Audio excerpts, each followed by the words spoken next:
Hey y'all, hopefully you can hear me. I'm having to use my headphones again today because for whatever reason, my webcam and my mic are not connecting to my laptop. And I don't know if that means I need to upgrade my laptop or whatever, but I need a new one anyway. So we won't even worry about it. We're gonna get these lives in and done. So today I want to talk a little bit about what we call the offer triangle. And I want to talk about it because I know so many small business owners still have questions around it. I know so many of them still have certain mindset blockages that are around it. There are so many different things that come into what it takes to actually create and build an offer. So for those of you that are watching, I'm going to ask you to share this. I'm going to ask you to speak, and I'm going to ask you to put whatever questions you have about today's topic or maybe another business topic in the comments, and I'll try to answer them as fast as I can. But today's topic is about the offer triangle, and that's what I'm going to talk about today. So we want to focus on doing less of the blame game and more of implementing and integrating strategy into what it is that we do. So when we consider ourselves doing less of the blame game, there's less time for you to add any emotions that may cause you to believe something that is not necessarily true, if that makes sense. So when you are creating an offer, of course you have to know what it is that you're selling. Of course you have to know who you're selling it to. And of course you have to know how you're going to deliver it and what their promise is going to be for that particular offer, right?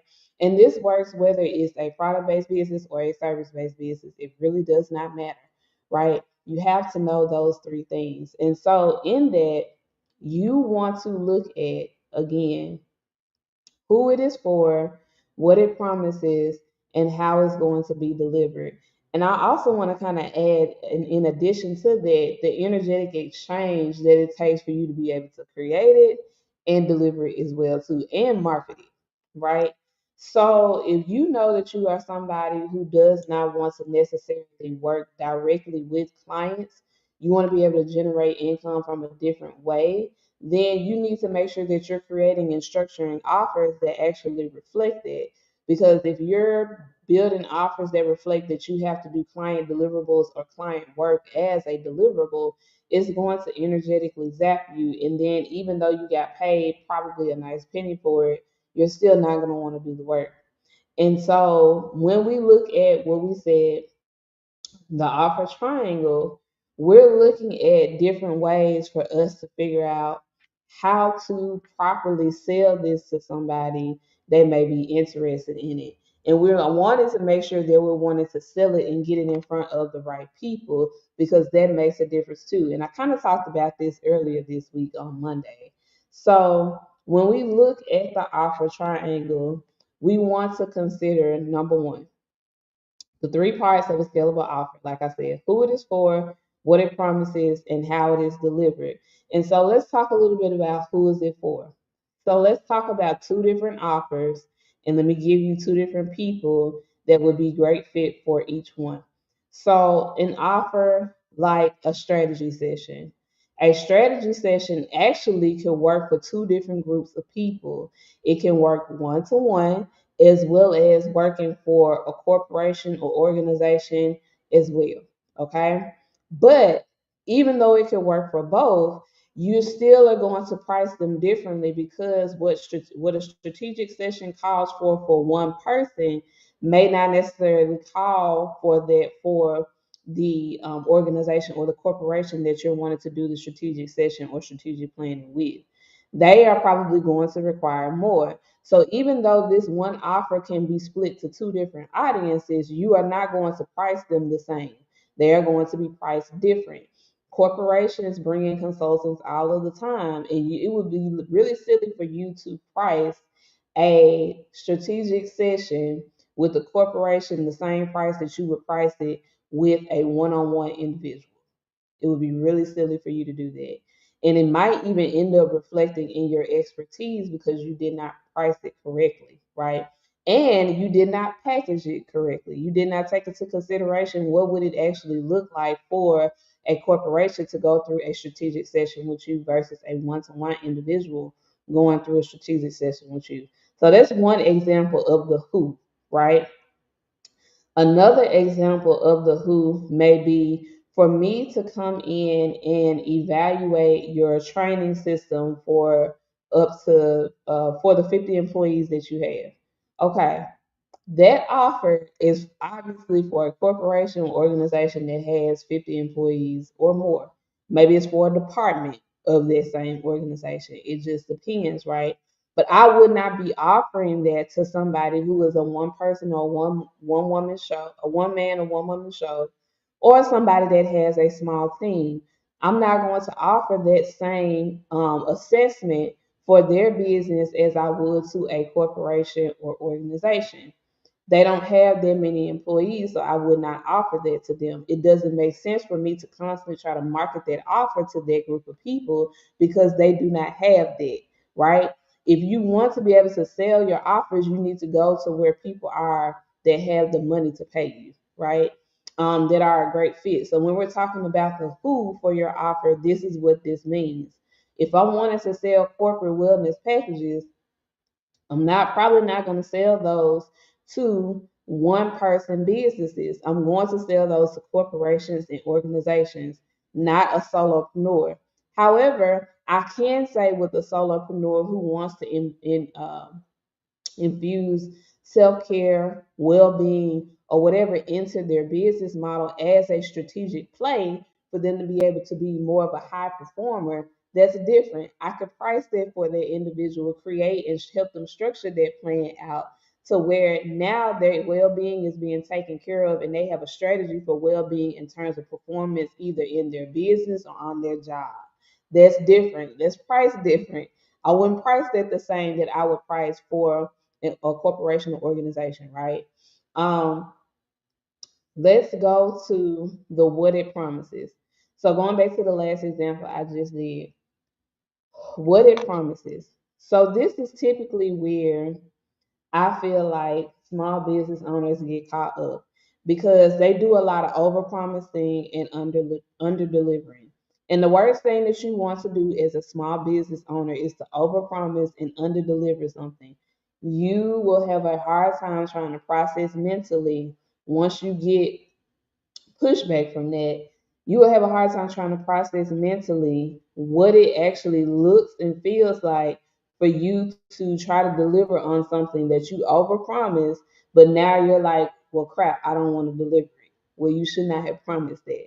So when we are building offers, it's exciting for us to get excited about what we want to include in the offer in terms of a promise, but we can't get so excited to the point where we include things that we know that we cannot deliver, right? If you know that you yourself cannot deliver that as the service provider or as the product or within that product, don't put that promise in your marketing. Don't put that promise in your consultations.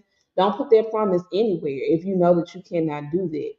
If you know that you can promise something, but maybe you are not the one that is actually going to be performing the work, you need to actually let somebody know or let that person know that you're working with that, hey, you have a team of contractors that will be doing the work on your behalf. And the way your system, your internal communication system works to be able to make sure that it will still get done and the project will get done effectively and efficiently. That is something that you have to communicate, right? So if you know that you can't promise something, please don't promise, over promise and under deliver. It's better if you overpromise and over deliver. But even if you just promise the bare minimum and you still over deliver, you're doing better than probably about 95% of people who say that they're going to do things and then they don't do them, right? So when you're building out your promise for your offer, let's just go back to the offer that I was discussing earlier. So when I was saying that I can create an offer in terms of corporate wellness for either an organization or an individual. For the organization, my promise to that organization will be if you allow me to come in and do these wellness or well being workshops with your employees, my promise is that I'm going to help you build a company culture of high performing people or well performing people. It might not always be high performing, but we could say high performing or well performing people. And in terms of that, the trade off is going to be, well, if they're high performing and well performing, obviously our productivity should go up. If our productivity goes up, that means our sales ideally is going to go up. There's a direct correlation between those two. I have stats and data that I could pull from past studies and things like that to be able to sell that and strategically place that in line for that corporation. It's the same thing for the solopreneur. If I was to build out a well-being plan for them, to be able to be a high performer or a well performer in their business or career, right? The promise is you're going to feel so much better at what it is that you're going to do that you're doing every day. You're going to feel so much confident in what it is that you're doing every day. All of those intangible results are going to lead to you acquiring tangible results.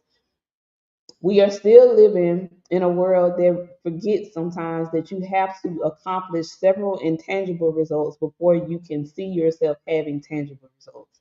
And intangibles in terms of promises are okay. It's okay for you to have an intangible result in terms of a promise. So if I tell you that once we build out this well-being strategic plan to help you be able to be a better performer, that is going to help with your mindset. It's going to help with your confidence. It's going to build your consistency. It's going to help make you feel better and make you feel well. So all of those are four direct correlations that can go into, well, if all of those are aligned and they're working well for me, I could show up better in my business and perform and complete things that I need to complete. I can get things done on time. I don't have to worry about sitting out sick and missing out on money because I'm a one woman or one man show. I don't have to worry about those things. I can still schedule my playtime or my well being or flex time around a structured schedule so long as I'm energetically well to be able to complete my work on time.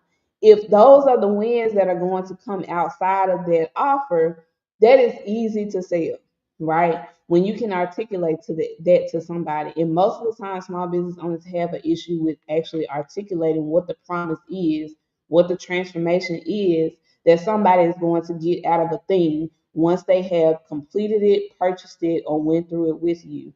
That is the biggest part of sales. You have to be able to articulate and transfer what their transformation is going to be. But like I said, there's also some self-consciousness that comes around that in terms of mindset because people think that intangible things won't help them make money, and that's not true. There's a lot of intangibles that connect to tangibles should you actually gain them, right? They are byproducts of that, right? So when you're building out your promises, those are some of the things that you need to consider. And then we want to consider how it's delivered. So if you have the desire, again, not to necessarily do the type of work that requires client delivery, meaning you don't want to work directly with clients, you pretty much want them to serve themselves, or you want to get paid from a different type of strategy. Maybe it's paid media, maybe it's through digital products, maybe it's through partnerships. Those are the direct correlations as to how you want to get paid. So the delivery of something is going to be, oh, let me make this content, right? And not just make the content. Let me be strategic about the content that I'm making because it's shooting for a cause. It's attracting a certain partnership. It's attracting a certain deal, right? So I'm going to make that type of content because my end goal is that I want to have whatever that is that's correlated to that, right? Um, if you are somebody that has an offer that has client delivery work structured with it, you need to think about how it's going to be delivered. If it's not going to be a digital product, you actually have to show up and put in those hours. You want to make sure that you're considering that energetically in your routines that you do each and every day, right? Because even in the routines that you do each and every day, if you know energetically that you're not excited about actually delivering that client work, you're not going to be excited about marketing it. And then you're going to start telling yourself that nobody wants to buy it when truthfully and honestly, enough people just haven't seen it. But you're not excited about putting it in front of people, so enough people are not necessarily going to see it because of that. You have to be able to recognize those hiccups when they start happening. You have to be able to recognize those breakdowns when they start having those bottlenecks that are occurring, so you can go ahead and devise another strategy that can work with you. Nobody said that you have to build a business that you do not like and that you do not enjoy. Nobody said that you had to continue to be married to a business that was stuck to one version or one mindset that you may have had in the past, and you don't necessarily have that now. You can completely revamp any of these to be able to fit whatever it is that you need to fit, whether it's the version of you, the desired outcome that you want to have, the energetic capacity that you want to put in. You can revamp your offers and your mindset and your day-to-day activities that you do in your business to all align with that and make it make sense. It is so much easier for you to align a business that is energetically compatible with you. It is so much easier as a career professional if you're somebody who goes to work a job that you love. You have more joy going into that space. You're not having the Monday blues and the Sunday, the Sunday breakdowns like most people have when it comes to Sunday night, right? You're excited about going to your job. Now, that's not saying that your job won't make you tired, but it makes a difference when you're in a space that you want to be in versus the space that you have to be in and that you're forced to be in. It makes your mindset go to a different place of performance. It makes your mindset go to a different place of confidence and consistency. It makes your mindset go to places to where, oh, I can actually master this and conquer this. And you want to make sure that those are the roots that you have, that you are leveraging each and every day to be able to progress a little bit more in what it is that you're doing. So when you take into consideration those three parts, when you're looking at your offer triangle, those are the three things that we want to look at when we're trying to put together a scalable offer. And so, like I said earlier, most founders skip usually the promise because they're trying to figure out, which I know one thing in the past used to be that everybody wanted to promise that you were going to make more money. But here's the thing again, I would tell you that it's much easier for you to promise about intangibles and then understand how they are the byproduct of people being able to make more money if that's the outcome that they're looking for, right? You still have to be able to connect the dots and articulate that. Again, the example that I gave earlier was if you are feeling well, you're going to have less sick days, which means you don't have to shut your business down or you don't have to not go to work because you don't feel good. That means if you also feel well, that you're going to feel confident in who you are, how you're showing up every day, and how you see yourself. That plays a role into identity and identity shifting, right? You being well is also going to play a role into you getting better sleep, into you developing a better routine, and into you being happier when you are entering into the spaces that you have to enter in every day. That is all of those are byproducts of saying, I want to have more money in my pocket. All of those. And a lot of the time, people just want you to get straight to it. Well, how much money am I going to make? I can't promise you any outcome of how much money you're going to make because I don't know your work ethic. Your work ethic is not mine. So why would I promise as a coach that you're going to make a certain amount of money? I'm not. I'm never going to do. I've never done that in my marketing. I've never understood it. I've always thought it was stupid because my work ethic doesn't match yours. And so the way that I've energetically built my business may not be the way that you want to energetically build your business. And that's fine. But you have to figure out what works for you in terms of when you're integrating mindset, business strategies, your offers, and who it actually is that you want to devote your time to. You have to figure out how all of those intricately integrate with each other and create your strategy and your business model around that. You can't just decide that you just want it and then you just go after it and then you just, it just happens. It's kind of like not how it happens. Not how it happens. Do y'all have any questions about offers for those of you that are tuning in? Do you have questions about offers? Do you have other business questions? Let me know that you're here and that you're watching, so I can answer them and so I can speak to you. And so, one question that I want to ask to the people that are watching and even the people that will see this in the replay is, if I saw your offer today, would I know what I'm walking away with? Would I know what the promise is? Would I know what the transformation is? What I should expect? I will say that a lot of times when I'm shopping and I'm looking to actually like invest in a product or a service, There have been times where I will go to somebody who has been referred to me, times where I will go and look like on their socials or on their landing page or web pages that they have. And truthfully and honestly, I'm always directly looking for what is the transformation that is being said that I'm going to get out of this. And in most cases, I run into those and I can't find them. Like I go to these different places and I can't necessarily find how it directly correlates to a transformation that is going to give me the result that I'm looking for. And again, I'm not somebody who necessarily looks for the result of money. Again, you have to understand what your problem is so you can understand what offer you're looking for. And this goes for us as creators as well too, and service providers. You have to understand the problems of the people that you're looking to serve so you can properly create your offers and structure them around that. Once you understand the problems of the people that you're looking to serve, it's easier for you to be able to articulate the thing that you're going to solve for them and help them do or help them transform. It's easier for you to do that. When you have not done a proper assessment on that, then it's harder for you to articulate. In most cases, general stuff like, let's just say, credit repair, right? I can't promise that you're going to get a certain amount of points or a certain amount of derogatories removed off of your credit.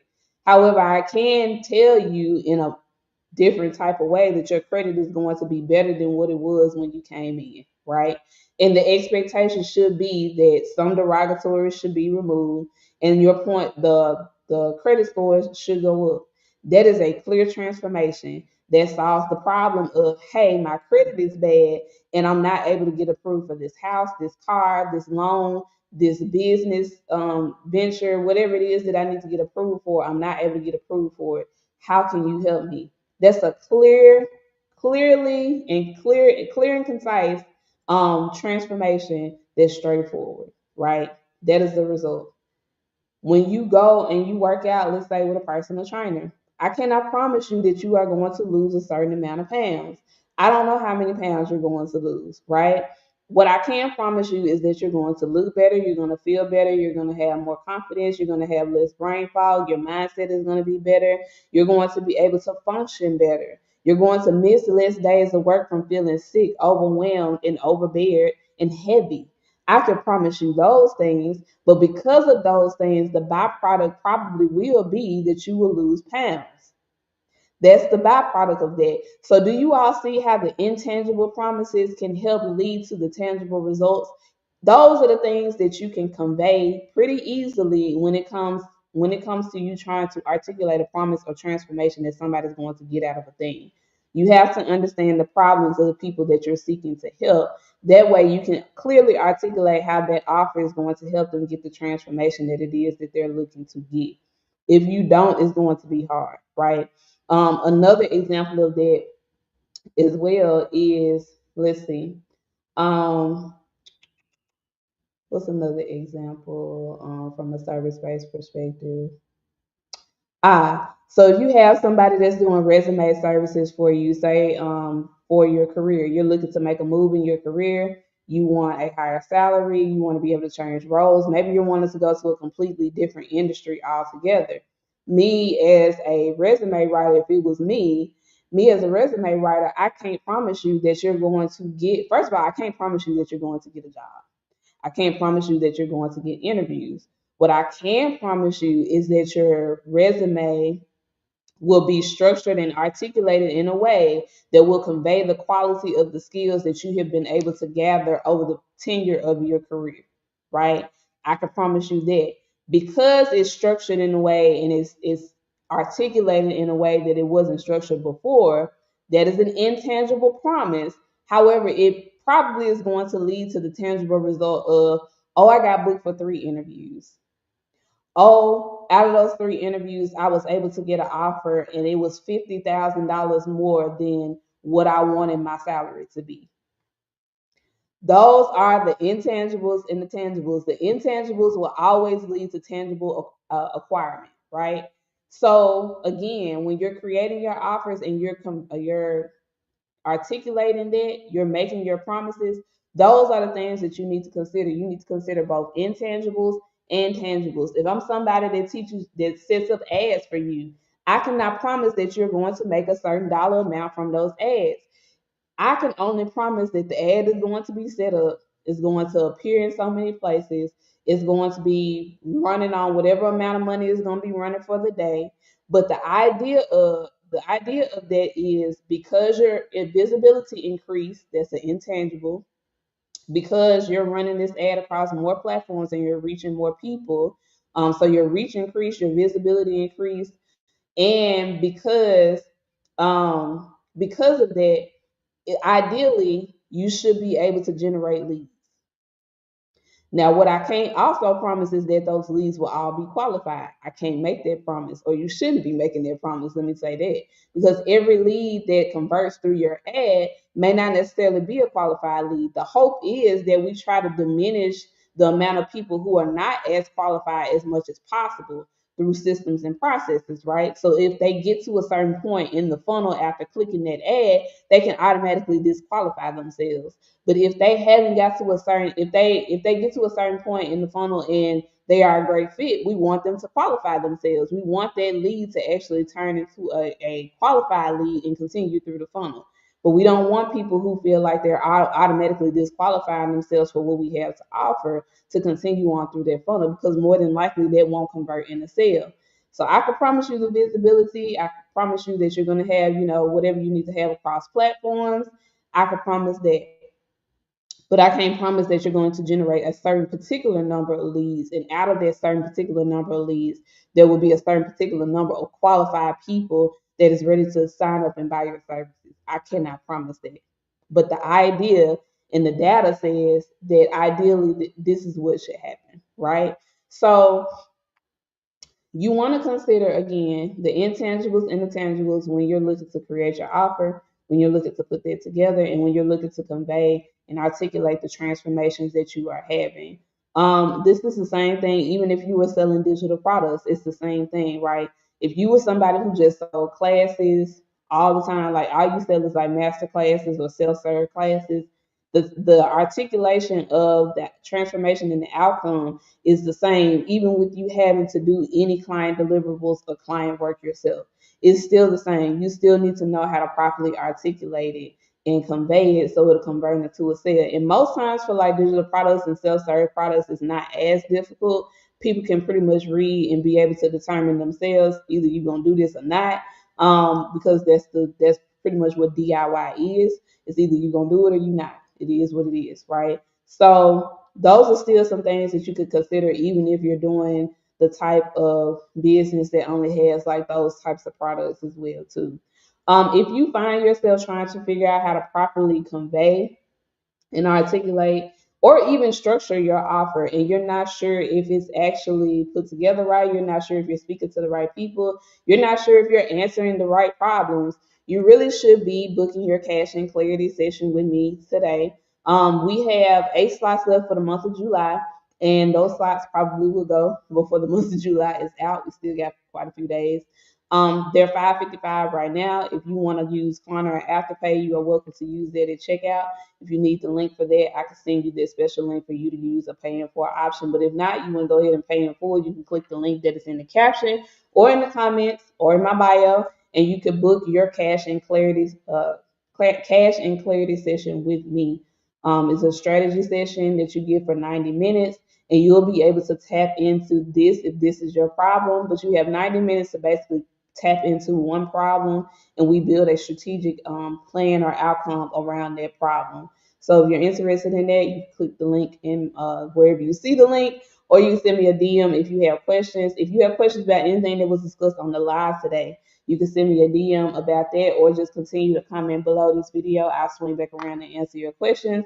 But until the next live, that's all I have for you today. And yeah, be on the lookout for what's coming down the pipeline. See y'all on the next one.